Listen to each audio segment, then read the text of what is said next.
ఈ దిన వాగ్దానం యోవేలు గ్రంథం 2వ అధ్యాయం 23వ వచనం. సీయోను జనులారా, ఉత్సహించి మీ దేవుడైన యెహోవా యందు సంతోషించుడి. ఈ దినం దేవుడు మీతో వాగ్దానం చేస్తూ ఉన్నాడు. సీయోను జనులారా, మీ దేవుడైన యెహోవా యందు ఉత్సహించి సంతోషించండి. ఉత్సాహంతో ఉండండి, సంతోషించండి. మీకున్న బాధ అంతా దేవుడు తొలగించి ఉన్నాడు కాబట్టి, మీకున్న సమస్యలు తీరిపోయినాయి కాబట్టి ధైర్యం వహించండి. ఎల్లప్పుడూ ప్రభువునందు ఆనందించండి. ఉత్సహించుదురుగాక, సంతోషించుదురుగాక. పరిశుద్ధుడా, నమ్మదగిన దేవా, ఎందరైతే తండ్రి స్తోత్రం ఇన్ని రోజులు భయంకరమైన నిట్టూర్పులో ఉన్నారో వారందరి సమస్యలన్నీ మీరు తీర్చినందుకు నీ కృతజ్ఞతాస్తుతులు చెల్లిస్తున్నాం.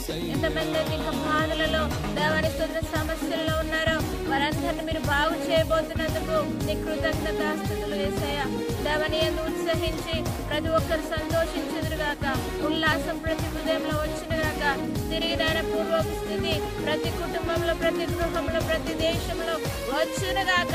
సంతోషం, ఉల్లాసం ప్రతి గృహంలో అనుగ్రహించమని యేసు నామం నడి వేడుకుంటున్నాం తండ్రి, ఆమేన్.